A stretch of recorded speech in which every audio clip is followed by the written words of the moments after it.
Ninth Island with your boy Simone Raider and my co-host Mr. Fitz. Y'all know what it is. Raiders, bitch. And we got a very special guest in the building, Raiders alumni, Miles Burris, man. How are you doing, man? I'm doing great. I just realized I've got gum in, so I'm not going to be that guy smacking the whole time, you know? That's rude. I remember hearing that when Joaquin Phoenix went on one of those late shows chewing gum and then stuck it on. Oh, yeah? Yeah. He was like too dropped into character that everybody was uncomfortable, you know? And then Like, should we tell him or not? Yeah, we weren't going to say anything. We were just going to I keep had to learn going. that social cue from him. You guys would be hearing. Oh, yeah, I'm doing great, man. We're here for the alumni reunion. My wife's here with me. I was just telling you right before we started recording, like Shannon Jordan heads up the alumni department. There's a whole bunch of people that do it, but they have tapped into the Raiders network of alumni. Like, never. I mean, they were already amazing when she started in 2019. It's been 5 years, and they've like literally quadrupled the amount of players and families that come. We had like 6 buses just rolling through to get everybody over to the Brooklyn Bowl last night. Dope. So it was fun. And then you got like, you know, you're seeing Howie Long there, Marcus Allen. You're seeing all the like Raider legends and stuff that usually I wouldn't see at those alumni reunions. So it's been fun, man. We're gonna hit the game tonight. First game in Allegiant Stadium. Yeah, go check it. Is this your first time in Allegiant? Virgin. I mean, I've done the tour and stuff, but I've never gone to a real game. Yeah. Oh, that's awesome. It's always one of those things where I'm like, I'll go. I'll definitely go this year. Yeah. I never get to it. I thought you were going the past couple of years, but I didn't know until we talked earlier that you said this is your first time coming out here since 2019. But that was back in Napa, right? Napa. Yeah. And Napa days, dude. When you watch the game, I guess at home and I guess tonight, do you ever have that like itch to like get back on the field a little bit? No. He said, I'm good. I'm good with what I'm doing right now. Well, it was if you would have asked me before I got into what I'm doing now, yeah, for sure. You know, because I got injured and released injured 2015. Took me a year to get healthy. Mm-hmm. I grinded. I was training harder than I ever had, and I took workouts for a year, and I wanted to get back with a team, kind of redeem my career, do all these things. Didn't get to do it, and but then so it was like, all right, I hung it up. Got into acting. First day on set, it was like a big budget pilot. It didn't get picked up, but it was like Randall Park was one of the leads. Oh, nice. So it was like a real experience of what it's like to be on a big budget set, what the acting thing's really like. And I stepped in there like first rehearsal, and like people are cracking up, and I'm like, oh, I immediately moved on from football. It was like, man, that's awesome. And we're gonna get into the acting too for sure, because I definitely want to dive into that. But I want to kind of go over your journey and stuff like that, getting into the Raiders and all that. But do you watch the product right now? Like, do you keep up with the Raiders a little bit right now or no? So I'm just getting back into it this year. Okay. I was always one of those guys that was just laser focused, on football when I was doing it. Yeah. And then I got into acting, and it was laser focus on that. Plus, kind of had it. Yeah, I'm gonna be burping, y'all. Plus, I just had a little bit of a bad taste in my mouth from it, and then the further I got away from it, I was like, dude, I don't even know who's where. I have no idea the personnel. Everything's new. So it's kind of cool because this year I'm tapping back in. Oh, and nice. I'm having to learn everything again. And it's like I don't know what players on what teams, and the coaches have all swapped around. So that part of it's kind of fun, and I'm way behind. I've been a bad alumni, yo. It's all good. No, it's been Raiders for life. That's always been the only team for me. That's kind of the blessing too of having a short career where burned bright and then went out quick, but it was all at one team. So there's no division of like, then I went to the Saints or went over here. It's always been Raiders, always will be. Grew up going to Raiders games from Sacramento. And so that was through and through. It's been awesome. You were basically like the Max Crosby before Max Crosby. We didn't have a lot of white defenders on our team. I was going to say, are you talking about skill level or just the white guy connection there? I think the skill level. A little both. That's a joke. He's got a little extra edge than I did. Maybe. But I mean, hey, I ain't gonna lie, your rookie season was pretty solid too, man. Now I know going through your career, obviously you were drafted by the Raiders in 2012, round 4 pick, which was actually our second pick in that draft. So you were touted pretty high for the Raiders. How was that whole thing, like getting drafted, getting the call to come to the Raiders? Yeah, it was awesome. And then it was a bummer, and then it was awesome. So I had great interviews with the Raiders in the Combine. Like, they loved me. I knew that, so I thought I was going to go off the board in the third round. And after talking to Tarver, like I almost did, but they needed an O-lineman, so they went Tony Bergstrom. So I was pissed. And some of my family was like, man, screw the Raiders, screw the, it's just the immediate response that people have because they were all in. And then the Raiders draft me, like, we knew it. We wanted to go to the Raiders. Like, go get the hat out the trash. Yeah.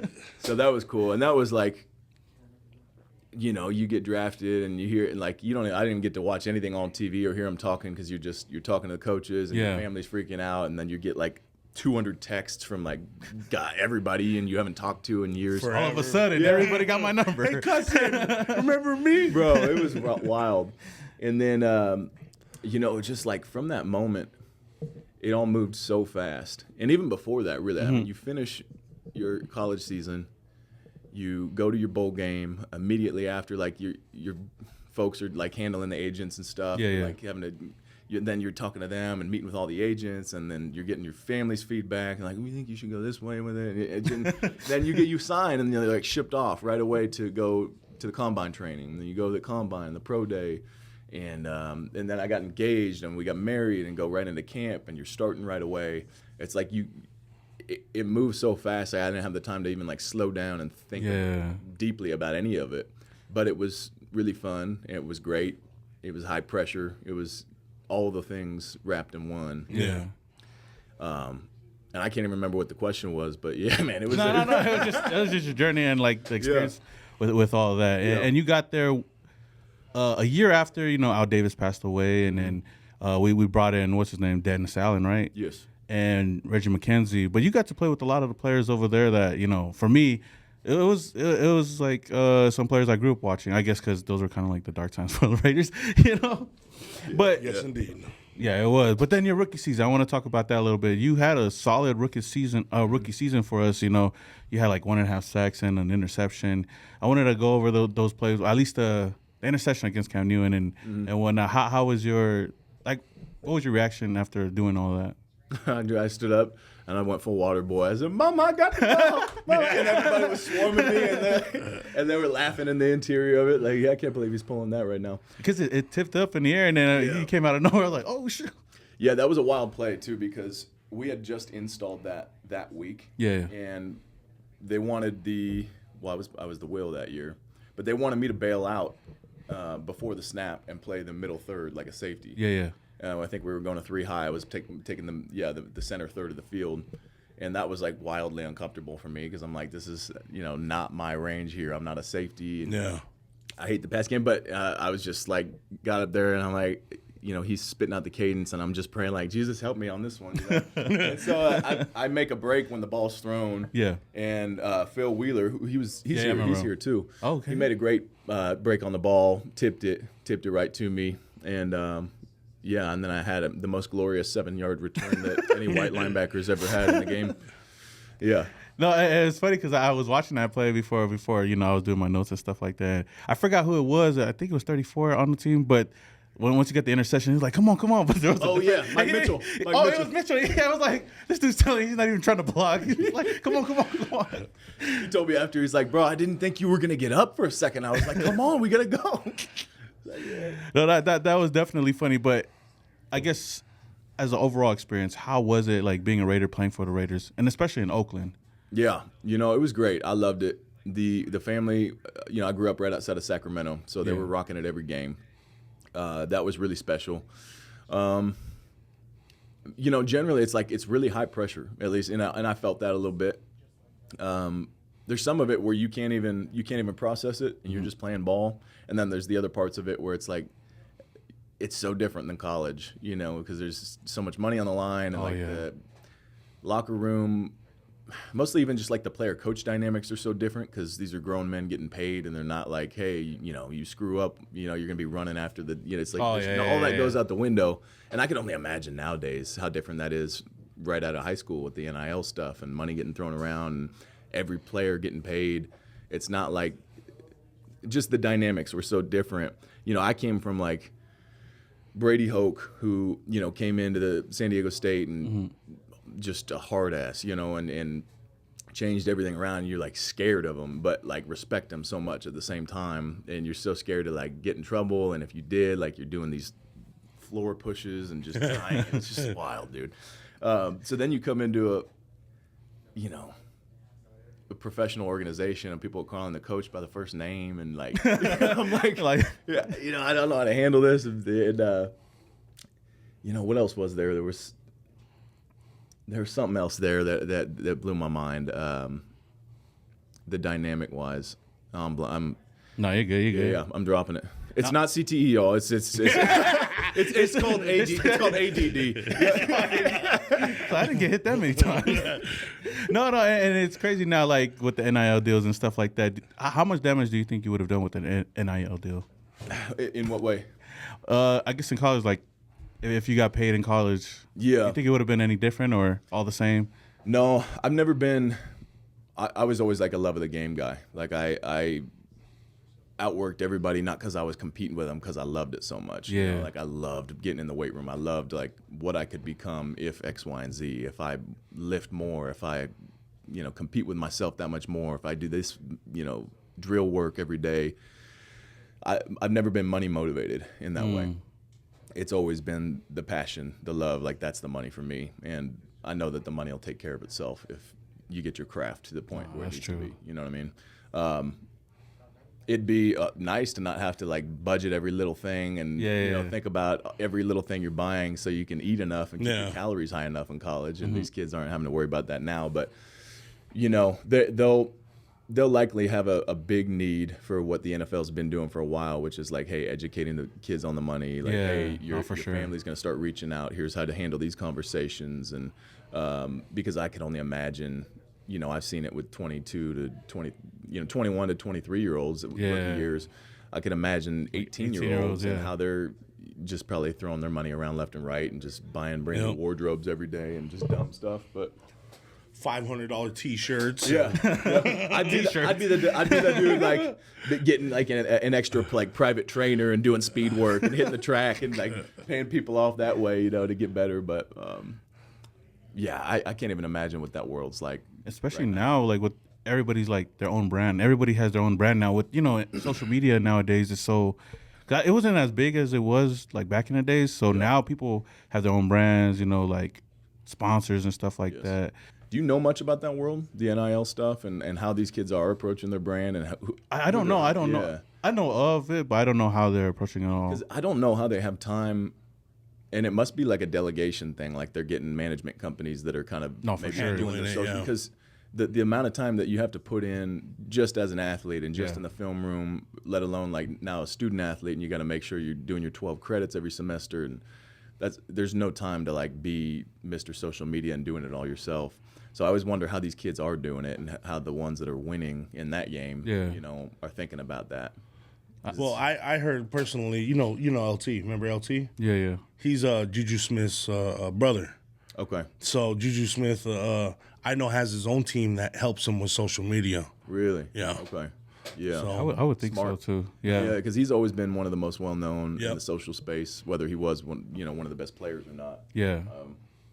It's just a wild world something that, in my era of the game, and I was a little brother, so maybe some of the guys were doing social media a lot more that were my age, but I was like a little brother in the 90s, so it was like, if you try, you're getting beat up, or if you try, you're getting made fun of, and so it wasn't like cool to be like Mr. Social Media and like carrying a camera around. And but nowadays, now it's different, Yep. Yeah. Did you see? I think I seen a TikTok where it was like football pictures back in the days, and it's like everybody with the football like that, or like kneeling with the helmet. And nowadays, everybody's like, yo, like, I was like, TikTok dance. Yeah, doing TikTok. I was like, yeah, it's hella different nowadays. But Oh man. no, but yeah, getting back to Oakland and whatnot, I wanted to ask, like, because now we're kind of spoiled over here in Vegas. How was it playing on a baseball field? I hated it. It's the worst. It's not an advantage for us either. At all. We never practice on dirt. So That is it was crazy, like though. my first couple times playing on it, you go to cut, and it's a great cut, but you just slip out, and now your knees bloody with a bunch of mud inside of it. And it was no good for anybody. It's kind of like the teams that are cold weather teams with but they practice indoors all week. Like that's not really an advantage for That them is either. true. If they have like an open top, whatever stadium. Yeah. It wasn't fun. No, but I guess now, like, I wanted to ask you, how do you think it would have been for you if you were to play in Vegas, like in this stadium? I'll give you one strong drive. I got 3 and out, and don't throw my way. Just throw on a jersey, go out there. That's about what I got for you nowadays. So in 2013, like after your rookie season, we finally got Charles Woodson back. Like that was huge. Like I remember when the fans were over there at the headquarters, they didn't want him to leave unless he signed and stuff like that. And it was huge for us. And now, you see Woodson everywhere. But I wanted to ask you, how was that? What was your reaction? How was he in the locker rooms? He was cool. Woodson's one of those like silent, stoic types, but he's there every day, 6 a.m. or early, and he's getting his workout in every morning before we even have meetings. But he wasn't like going out of his way to give everybody advice, but you always knew he was available for it. And so, I built up the courage one day to ask him, a few different things, and he was just like, he would spend all the time in the world with me and talk with me through everything. So he was one of those leaders where it was like, you always had the sense he was living it. He was always walking it. And you saw it every single day. Living legend, it was for sure. It was different. It was awesome. And I had a locker close to his, so a lot of what I learned from him was just kind of osmosis. It was like, man, I just watched him every day, and the consistency factor at that age, after having made money from contract to contract, like he had nothing to prove at that point. Yeah, he's already a Hall of Famer, and the way he approached the game, still, it's like that's another. Again, it's the love of the game. It's a passion thing. It matters to something deep inside of you, as opposed to just I'm out here getting another check, and it's a rare kind of player where you have that kind of natural ability, that kind of instinct and playmaking ability, coupled with the inner drive and I'm gonna find a way to play 2 decades, basically. You combine those things, that work ethic and that kind of talent, and that's when you get a Charles Woodson. Yeah, and I know there was one picture that's out there, like him doing that speech, and you're like right there. Yeah, that's a pretty awesome picture and stuff like that. Especially that was like his last run, and to play with the Raiders, and you got a front row seat to all of that. That was all of it. I think that was pretty awesome. Yeah, he's the only one who had more tackles than me on the season that year too. And that's crazy. That's crazy, especially at his age though. But that shit just shows that you was doing your thing as well, man. Yeah, man. Who are you closest to, like, on the team? Do you still keep up with anybody? Yeah, I still keep up with Lamar Houston. We hung out a good bit last night. Saw Matt Shaughnessy too. That was cool. Oh, nice. But I'll keep up with Nick Roach a good amount. Oh yeah, I remember Nick. Jameis Olawale. There's a handful of dudes that I'll try to keep up with regularly. But you guys know, like this kind of life age that we're in, you might hit them up once a year. Yeah. You always pick up right where you left off, but everybody's so busy and they got kids and they got all these things to balance that it's tough to be in regular contact. But I need to get better with that. No, yeah. I mean, you like you said, earlier you were here for the you're here for Alumni Week. How was the event yesterday? I know you guys had an event yesterday. Yeah. Was it good catching up with everybody, kind of? Oh, it was really cool. It was like almost a little bit overwhelming too, because there's so many dudes. You recognize so many of them. And everybody's in conversation, and you don't want to cut one off, but you're just so excited to go see everybody again. And I hadn't been to one since 2019. I think I was mentioning, like, Shannon Jordan took over in 2019. Yeah. I think she came from the Bears. And the Raiders have their own alumni department. I don't know if every team does, but the Raiders have always been second to none. Like, they've always had a great They've been taking care of their alumni. Yeah, so it's been 5 years since I've been to an alumni reunion, and they've literally, like, no joke, quadrupled the amount of players that have come. Like the outreach that they've had and the consistency of the outreach. Not only are you seeing some of the familiar faces that come to all of those, but like you're seeing Howie Long and Marcus Allen and all like the stud stars. You're like, dude, this is wild. This is like, and you're in the same room as them. Like you're one of those Raiders, Well, it's just it's cool to see. Like 5 years sounds like a long time, but way backed up. It's like the progress that they could make in just that one area of the Las Vegas Raiders it's huge. Yeah, man, it was really fun. So tonight we're gonna go to the game. We all got these Jim Otto shirts. We're gonna be wearing. Oh yeah, representing today. Yeah. So it's gonna be a fun deal. Nice. Do you have any funny story, or I guess funny story or like great moment from playing with the Raiders? Man, I probably got a lot of them, to be honest. Somewhere in there. Oh, I was telling one last night. So our facility was in Alameda, and the first year I lived in San Ramon, and that's where like a lot of the guys with families would live. But it was like a 40-minute drive, no traffic. And so I'm like passing out at the wheel sometimes. Like I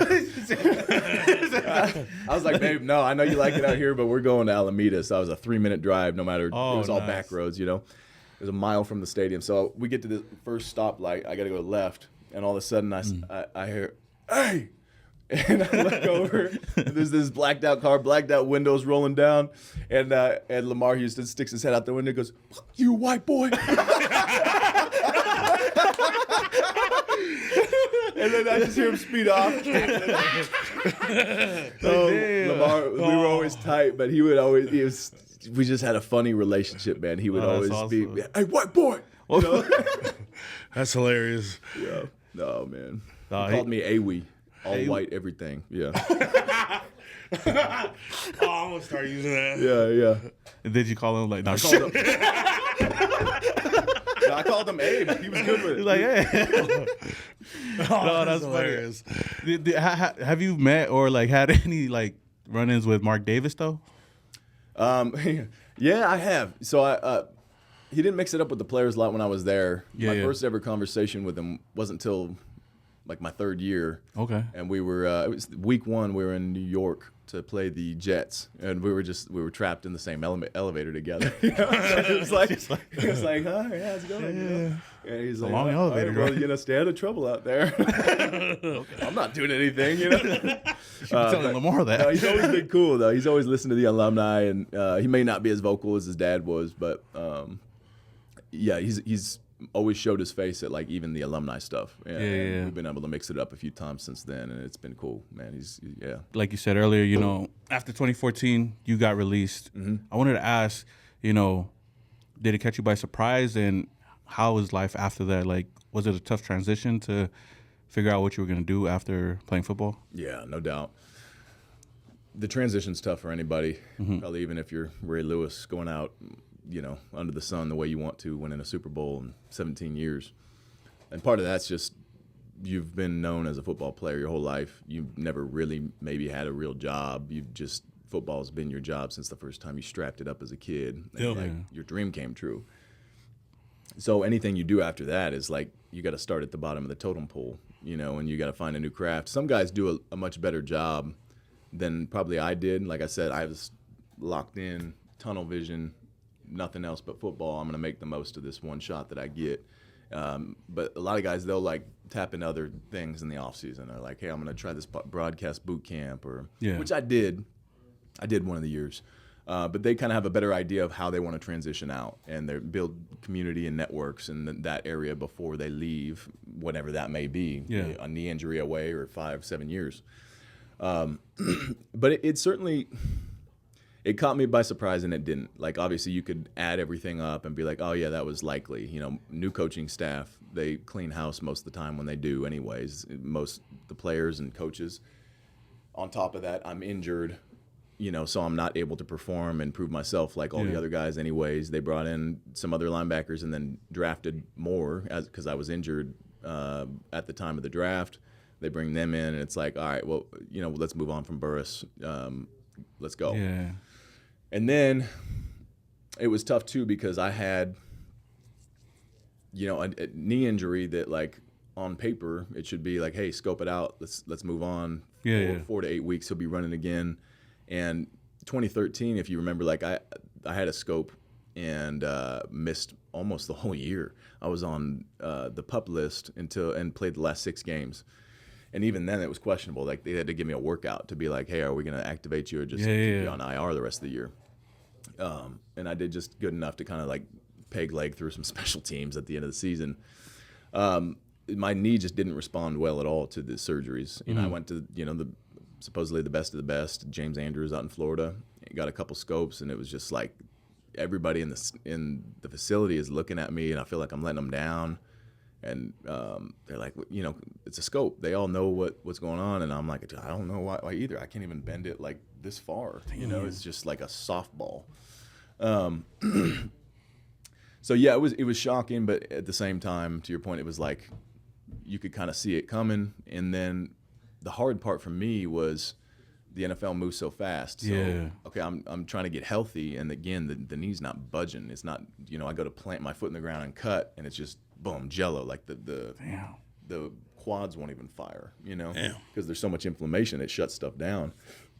And dude, my last year in 2014, I was like in the off days or right after the games, like booking flights to Arizona and getting like prolozone injections or stem cells or PRP. Yeah. I was doing everything I possibly could to get shot up in that knee to get it going, and it was mostly just too swollen for anything to take and like, I don't know, help it really. And but the silver lining of it all is like I made the most of my shot. Like I had a broken wheel, and I have no regrets because I never like laid it up and thought, okay, I'm just let myself rest, or I played injured for sure. Like most people don't want to play hurt. Sprained ankle. No, I played like legit injured, and my ACL was partially torn too, and that wasn't even the most painful part of the knee. I never had it operated on. And so, because I had that old school mindset where you don't see it much in the league anymore unless these guys came from a lineage like Derek Carr. Where, he's got David, who's way older than him, who came from a different mentality of football. Mm-hmm. You don't let anybody take a play for you. Like I'd come out of the game and this fingers sideways and they're yanking on it. I'm like, oh, figure it out. Because now this guy got 2 plays and I'm sprinting back in there, And that's why you see a guy like Derek, play through a broken back and it's just you don't see that much anymore. It's all about, to your point, like the brand and the this and the that and that dog, like that old school mentality. That's kind of where it had to be, And so I was just happy to have maxed out. Like this is as far as I could have taken it with the situation that I had going on with the injury and all that, and I saw it through. So that made it easier to transition out for me. Especially after, taking the workouts. So, like, the nail in the coffin for me was I did a mini camp with the Vikings, Minneapolis in 2017. First day, I'm laying in bed like, God, what the heck? I was supposed to come back, and it was like a softball again. Because I was working out and doing all that, but the pounding just over the course of a day, you get the walkthrough and you get the practice. You're on your feet all day. You're going from meeting to meeting. You're doing a lift or whatever. And it's just like it couldn't handle the pounding. So I knew, I finished out the camp, but I knew at that point it was over. And then I got into the acting thing after that, I was super depressed, just sitting on the couch watching Parks and Rec. Parks and Rec. That's good show. Just episode after episode. Binging it the whole time. My wife's kind of like checking in on me every now and then. Kind of like, good. Okay. And then she let it go off for a couple of days. She's like, all right, you're gonna go do something. You talked about doing acting. Well, let's get you into like an acting class or something. You can't just sit on the couch. Oh, okay. So is that how you got into it? Like, did she just kind of give you that nudge? And how that nudge? Yeah, and she gave me that momentum to get going on it. Because I was at a point, again, I was depressed. It's hard to like think about or plan anything. So she's like, I'll go on Google. I'll find you a class. And you just start going. She's like took some headshots of me on her phone, and she got me up and running on these like casting apps, or not apps, but like websites, so Actors Access and stuff to start submitting on jobs, and that's how I ended up getting my first job. Man, how long before after retirement to acting before you got your first gig? From like the venture into acting. So I started training. My first gig, I'm not a normal case. Like my first ever audition was like for a big budget pilot, and I booked it. That's super rare. Usually like people go like 3 to 5 years sometimes. And it was a pretty good role on a show, but the show didn't get picked up. But that was probably a 3-month period, maybe. That's crazy. Yeah. That's a fast turnaround. Shout out to the wifey too, because oh my gosh, she helped you out just getting in, and I know like you said, it takes a lot of people to even get a call or even try it out and stuff like that. That was everything. Yeah. Because I'm not gonna lie, the first time I seen you, because I still remember your face, but I think I don't know if you remember. Well, you probably do. The Federation. Yeah. Oh yeah. So I seen you on that, and I was like, wait, is that Miles Burris? And I was like, no way. I was like, yo, that's Miles Burris. And I followed them. I don't know if they came out with it or not, but was that your first role or was it different? No, that was so. Kala, the guy who made that, Yeah. Kala Olasiji, he is a buddy of mine, and we met through acting class, and we're still buddies now. Nice. He makes stuff independently. He's a writer, actor, comedian, and he wrote that, and he laid me up for some fun stuff on that one. Yeah. Well, that one's pretty cool. It's like a wrestling. I gotta check that one out. Yeah. Because I think I seen the first promo they had. Did they let you guys go improv that whole time or no? It was because he would give us like a script and layout, but he'd be like, "Hey man, just do your thing." Yeah. 'Cause I think it was the one where you were doing the promo. Yeah. And I think one of the lines on there, I think I wrote it down, was like, "All my little American." that fuck was hella funny. And then I think the Asian dude he brought in, and he started talking, and then he was like, yeah. I was like, oh, this fuck is too funny. That's why I wanted to ask if it was all improv and stuff like. So is that all off the top? That awkward pause was Kala's idea. Yeah, he's gonna come in and say something in a different language, and we're all gonna be like, I think that was good, you know. Yeah, so that was fun, man. I hope he gets some stuff picked up. He's a great writer. He's a super funny dude, a great actor. Shout out Kala Olasiji. Yeah, shout out. Guy. So did you get any did you have any inspirations in the acting world before you started taking it full time? Yeah, it kind of hit me probably seriously around college because this was before any adjustments. There was no CBA type stuff. There was legitimate 2-a-days. They're beating the hell out of you. Yeah. Your strength coach is just running you into the ground. So I was always so exhausted when I had any off time. I would go to Redbox and just grab several movies. Redbox. Yeah. Dude, those are still around. At least in Tennessee, I've seen them. Yeah. I think they got rid of. It made me kind of feel sad. I'm like, I know where one Redbox going to these Redboxes, you know? What's your life like that you're going to get DVDs at the Redbox in front of the 7-Eleven? You got the little screen ordering moves. Hey, what are you watching, man? Yeah. They're watching the Homeward Bound or something. I don't know. So I would just veg out and just eat and rest on my bed and just watch movies. And I was watching Fight Club or something, and then I was like, let me check more Brad Pitt stuff out because you think, oh, he's just some heartthrob, girls like him. And you start watching Troy and again Fight Club and some of these rad movies he's in. I'm like, that looks like a really cool job. Yeah. I don't know if I'd like it or be good at it, but I'm going to give it a shot when football's all the way said and done. And so it was born there. I told my dad. I didn't really tell many people about it. I didn't want, scouts to find out and think, oh, his head's somewhere else. Oh, okay. So, but my dad gave me some money to get into an acting class Nice. one of the summers in the off seasons. And so I did that, and that was all right. But it was always in the back of my mind, I'm going to give it a shot. And I think your personality is just perfect for it. Yeah. I've seen some of your videos and stuff like that. It's just not taking anything seriously, but the comedic timing and stuff like that. Yeah. Because I think I was watching that one clip where you did something for the Raiders. I think during the pandemic where it was you look at your pictures and stuff like that.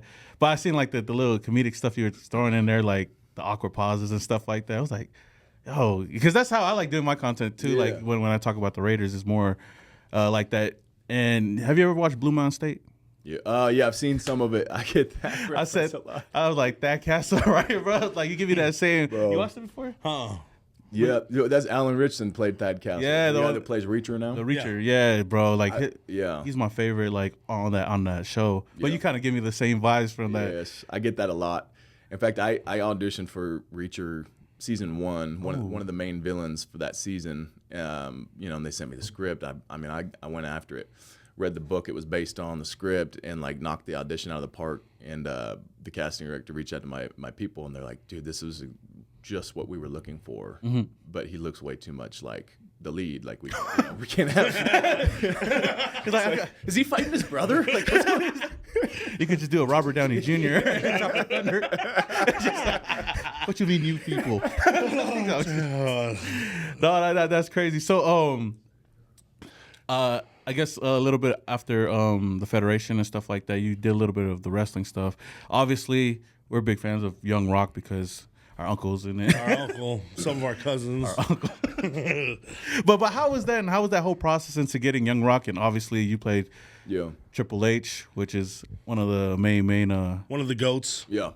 So that was an interesting show. The casting office that was casting it, they knew me pretty well. They knew I was like a big guy that could actually act, which is a small pool in Hollywood. And so they're going to need a lot of those for, the wrestling game. And they had reached out to me. My first audition with them was for Jake the Snake. And I had COVID, so I'm like upstairs quarantining in my kid's bonus room with like an air mattress and, push through that. I didn't hear back on that, but then they pretty quickly after had sent over a Stone Cold audition. Oh, and I passed on that. I'm like, I'm not going to get Stone Cold, I don't look anything like that. Yeah.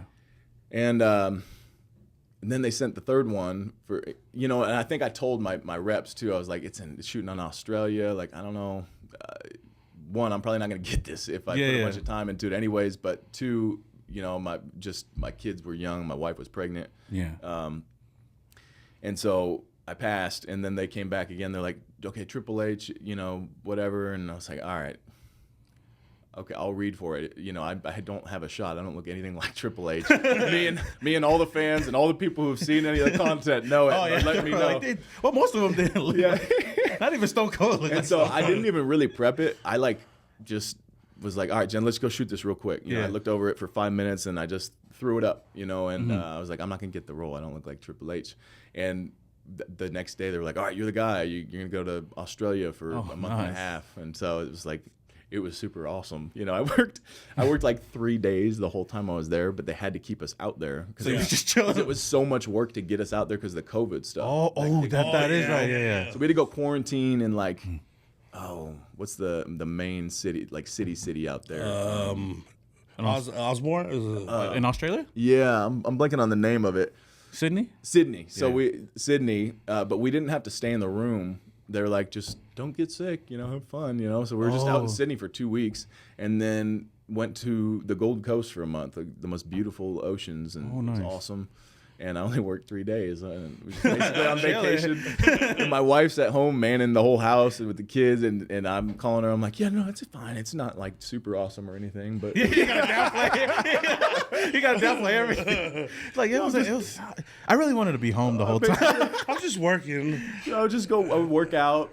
Just go out to eat with my buddies, go get a bunch of ice cream at night, and just sit on the beach. It was just the best thing ever. The most mellow thing to do out there. Yeah, dude. Did you know about Triple H or the WWE before then or not? No. Well, yes. Yeah. Triple H is the reason I first got beat up outside of my big brother growing up. What? We'd play the video game more than I'd actually watch it. And so, Triple H was famous at that time in my childhood for suck it. So I'm going up to everybody and their big brother telling them to suck it. And I was pretty fast, so I could kind of get out of it if they were a little big. But I was at my sister's, one of my sister's games, and she was in junior high. And these kids were playing basketball, and their ball bounced towards me, and I was just freaking rock kicked it. And they're like, we don't want to have to beat a little kid up, but why'd you kick my ball, dude? And I said, I got a reason for you. Suck it. What you booked it. And I think I'd have got away because I was really fast. It was like a weirdly fast kid. Yeah. But they knew the layout of the school, so he's going that way. We're going to meet him right over here.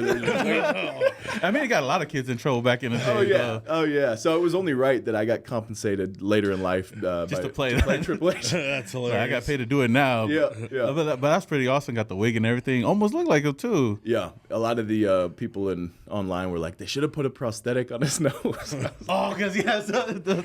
Yeah, they're like, he looks nothing like him for that, and they didn't do much for me in the makeup room. I was like, at least give me a tan or something, I'm way too white for this, They just do the clothes on. They got their wig. Even China, when they had China. I think what a lot of the fans of wrestling wanted with that show was it to be like, to look at. To be like a raw, gritty, like Jake the Snake documentary, show the raw, aggressive sides of wrestling, but it was like, you have to understand the genre of this is like a family comedy. It's a light, fluffy family comedy on NBC, and we did what it was supposed to be. But I think y'all did awesome. Yeah, Are they doing another season? What's that? Are they coming out with another season? They canceled it after the third season. So that's second crazy. season, I was in Australia with it, and then they shot the third season in Memphis, which was cool. You know, it was Nice. pretty close to Nashville where I'm at. Oh, that is true. I know, because I've been waiting for the next season to come out. So now Yeah, I know it's not coming out. skip it. Damn it. Did you get to meet Rock on set or anybody? Oh, you know, he did come, but very rarely. I didn't have a crossover day with him, but how they shot that show, because The Rock's so busy, basically he would shoot All his coverage for the whole season, like at his house in Atlanta over the course of, several days, basically, and be done for the season. Because he was in every episode, but they would only shoot to him. Like, it was him and Randall the whole time. Yeah. yeah, exactly. So he would, it was efficient, and I get that. He's the biggest movie star out there. So How was it working with Uli? Uli's awesome, dude. He's really, really kind, really cool dude, and he's really big. Like he's legit much taller than The Rock. He's like probably 6'7", and so I'm probably not very far off from being actually Triple H height. But you just see Uli dwarfing me in every scene, and they're like, "Who's this little Triple H?" You know? I met him. Remember, he came to the Raiders game. He did? Uli did. Yeah, Uli did. Oh, I didn't know I got a that. picture with him with Black and what's the guy from Dylan? Me and Dylan took a picture with him. Oh, y'all didn't even tell Nobody me. recognized him in the parking lot. They just were looking at him like, that's a tall dude walking Tall past. dude, yeah. I walked up, I was like, hey, can I get a picture? That's The Rock. And that's Triple H. Yeah, he's a great actor, man. He's I guess classically trained, you'd say, and he's from Australia, and just a super kind dude too. Everything you want him to be and more. Yeah. No, for sure. I wanted to ask, I guess, for another quote that I seen that was hella funny. Did they let you improv on, I think it was Righteous Gemstones? Oh yeah. That show is I haven't watched it, but I got to watch it. hilarious, bro. Dude. That was probably my most fun and proudest moment in my acting career was Gemstones. Yeah. I watched all of that. Why don't I remember you in that? No, he was. I was I had longer hair. I was one of the muscle men in season 2. I was Titus, and I carried the cross and had a shaved face and like really long brown hair. He was like. With the He was brother, like- right? with so I was like The Khan brother. what's his name? Adam Devine. Remember Adam Devine in Yeah. that show? So he brought in a bunch of muscle men to train them. That's right. That's right. I remember you. He was like, could Jesus bench press 450? Yeah. Oh, bro, that book had me die when I watched it. Oh, bro, it was that was a funny scene too, because and that's kind of when I learned. I'd seen it throughout the show, like when you're shooting. Basically, the writing is so good on that show. I mean, you could just say that and it's done. But Yeah. What happened to that show too? are they still going? I think they're still going. They're probably still- Yeah, I I think- stopped. I think it was season 3, and I just haven't caught up with it. Yeah, they're still running. They got a big cult following. I didn't really quite know all that before heading out there after I got the job. They shoot in South Carolina, and it's him, David Gordon Green, just their whole crew, and they do a lot more than just like comedy stuff. They do the Halloween movies and stuff too. But it was really cool to be out there, and then just watching how they do it. The writing is like so unique and hilarious and great. But what they do is they just keep the camera rolling, and they know they have these actors, especially the leads of the series. They can just riff, and so they kind of let it go for a little bit, and they see if there's anything else there that the actors can play with that they could use in the final cut, or maybe it just extends the scene and it's a better ending. So that's how it would go, and I didn't really want to step on any toes and do anything extra as like a recurring guest actor, but you're in a scene with Adam Devine, like he's gonna riff and he's The whole be time. on your toes. He's hilarious, bro. And so he kind of teed me up for that scene, because I was literally just supposed to be like chilling there looking at him, and I don't think I even had a scripted line, but he was like, hey, Jesus Christ carried this cross 3,000 feet. And he's like, what do you have to say about that, Titus? And we're in rehearsal at this time. And I was like, well, I think that's supposed to be the end of this thing, but he added on, and everybody's just looking at me and like, Danny McBride and everybody, and I'm like, oh, I gotta say, and I was like, could Jesus bench press 455 pounds? And I hear somebody keel, and I look over, and Danny McBride's keeled over, just like laughing his butt off, and that was really cool. So I knew, okay, I got the green light, to kind of riff a little bit, and I added a bunch of stuff in. I do when they remember threw me it in the now. cage too.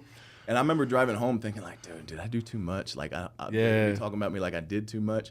And then they used like 4 improv lines in the final cut of the show that I just kind of spit out in the moment. Yeah. So that was cool. Also got to do like a flip. I learned how to do a flip. I seen that. Yeah, when you posted it. Yeah. Yeah. So I was like, okay, I'm gonna do that before I lift the cross. And so I got to like add all the things that I want to do in the industry. And it was in the final comedy, cut, the physicality, the action stuff, all of it. So that was fun.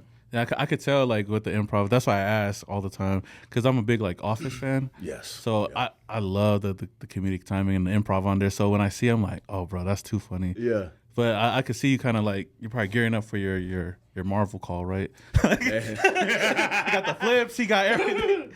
Yeah, absolutely. Or maybe DC, maybe Superman. Have you ever thought about that? They don't got Henry I've no gone out more. for a lot of that stuff. Yeah. Oh, okay. I've gone out for a lot of that stuff. I even auditioned for Peacemaker, but John Cena was attached, and I knew it was okay. This is probably John's got like potential schedule problems, and they're bringing in other people to see like if he can't do it, who else can do it? You know. I've auditioned. I don't think I've had a single Marvel audition yet, but a lot of DC stuff. I was actually pinned to be Superboy in one of the. This was 2018 or something. Nice. For what's it called? DC's. I'm dropping the ball on the name of it. Brenton Thwaites was the lead of it. I don't know, but they had a Superboy character, so it was going to be like young adult Superboy, whatever. And they ended up pushing the role to the next season because they were behind on production. Oh, okay. And they had changed the breakdown of the character. I wasn't right for it anymore, but yeah. So there's been a lot of almosts actually in that world. I was pinned on some other superhero stuff before as well. Yeah. But the right one will come, right time. No, for sure. Yeah. What would you say is your favorite like role so far that you've played? Yeah, probably that Gemstones one. Yeah, that one. I like the ones where, you can combine. There's comedy and there's it's grounded at the same time. There's that the Office, and then where I can add some of the physicality stuff too. Yeah, so between the Gemstones and Safety, the football movie I did, both of those productions they let me like riff a lot and add some of my own creativity into the character that kind of I crafted and let me run with it. So that's always fun for me. Love to perform, love to create, and so you get to combine those things in acting. Like I could be running on 2 hours of sleep every night, but have the most energy in the world. Just being on a set is just where I'm supposed to be. Yeah. Yeah, and those sets belong to like, it just depends on the project kind of thing. Say it again. The sets, like being on set. Oh yeah, yeah. They can be long days, dude. I actually ran security for when they were filming Venom 3. Oh, with really?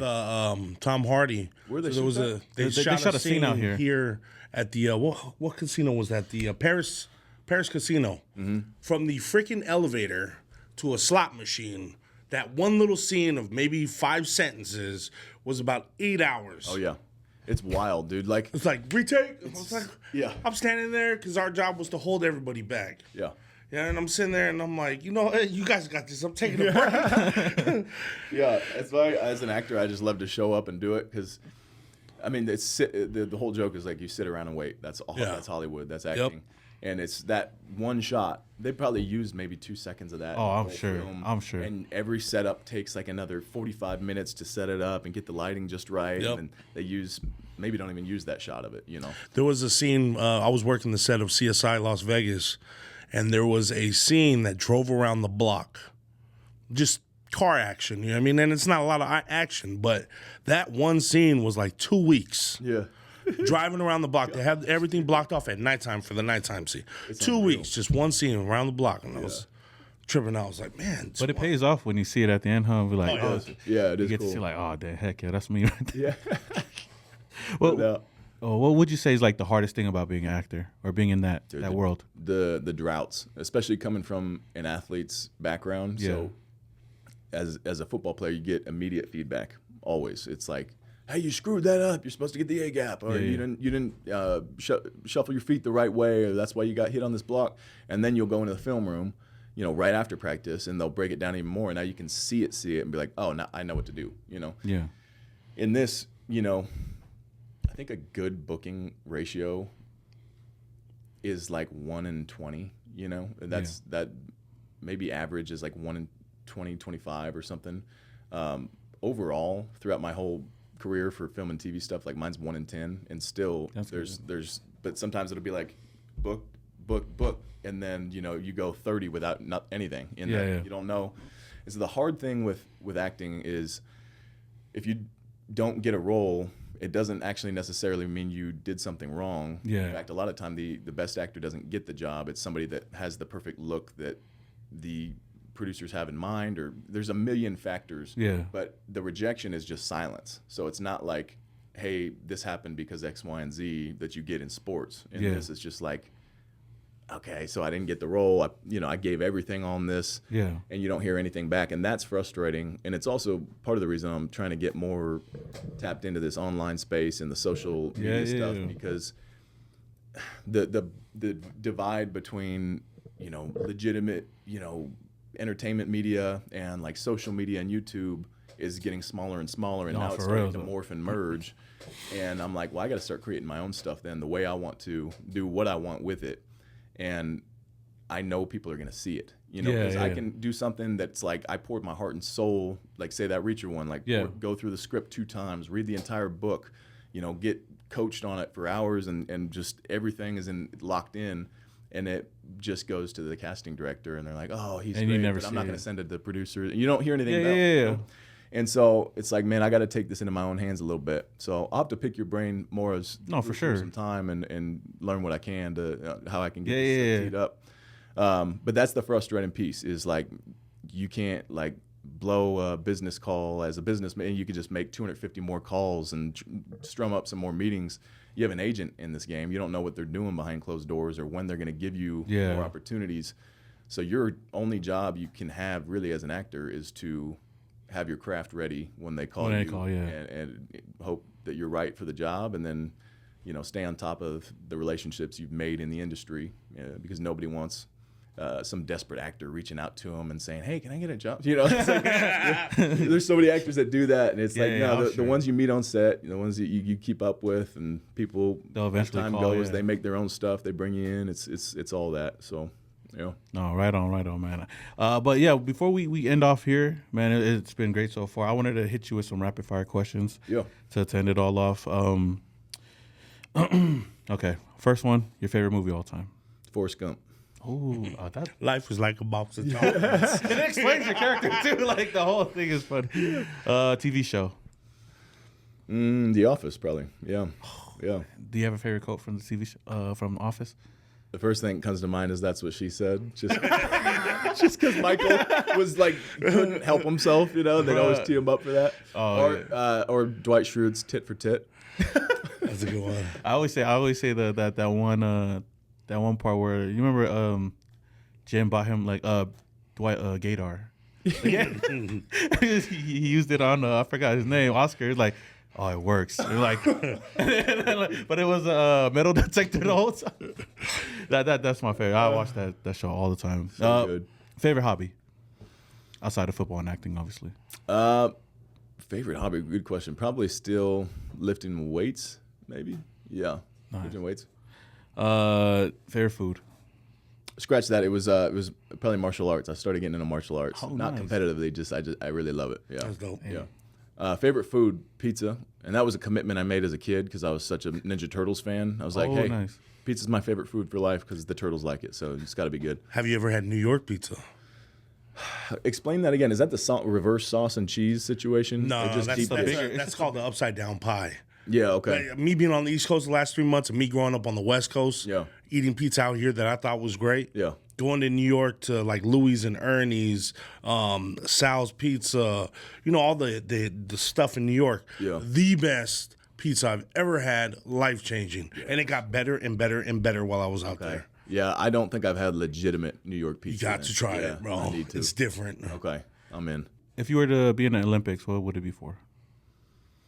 Shoot. Breakdancing, maybe. Yeah. Did you see that? I saw that. I thought it was a joke on social media. Me too. And it was like somebody living my dream because it was like the person was like just basically made it to the Olympics for it, but just goofed off the whole time. I'm like, this is the most awkward and awesome thing I've ever seen in my life.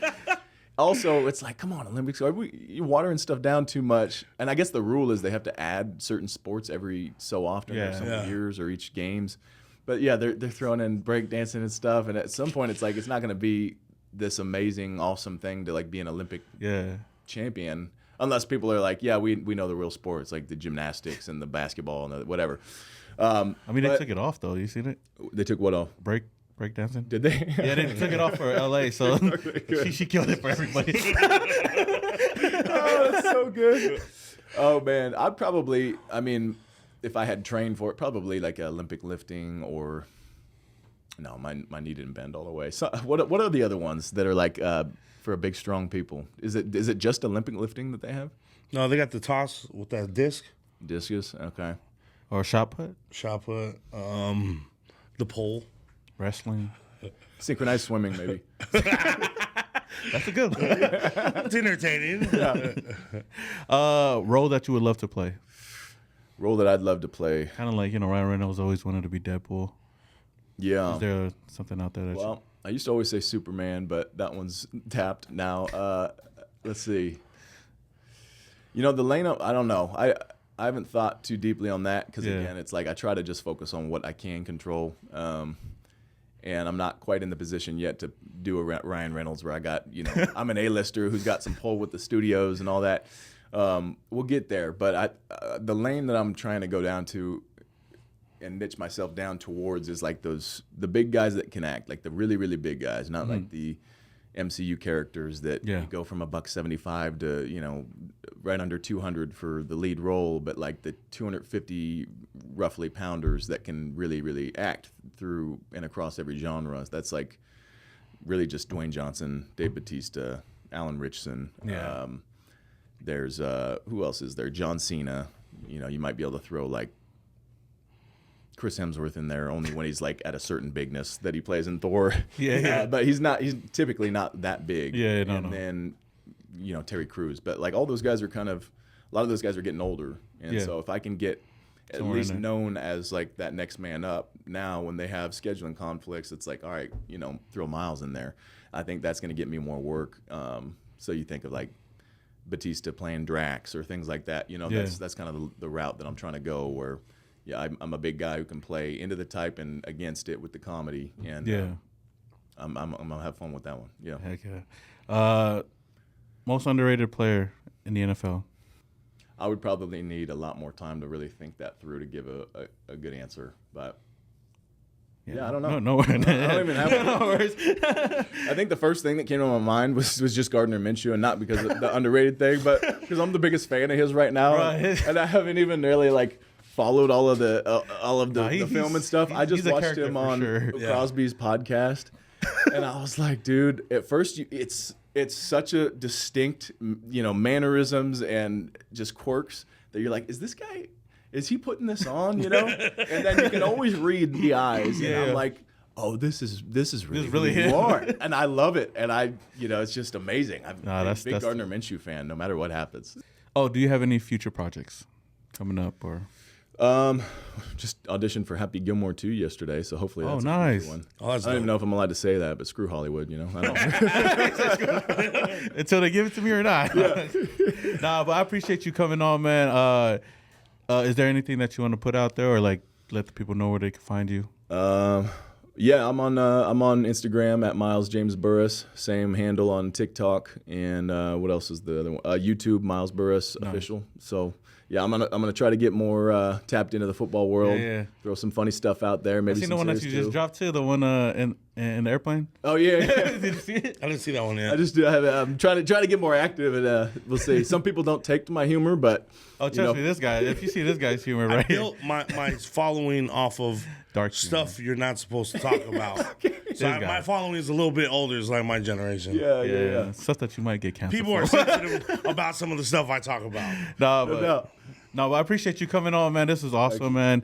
But with that being said, obviously Simone Raider on all social media platforms, and you can find us Mr. Fitz 714 on all platforms. So y'all know what it is. Until the next one, we are out. I did it too at the same time.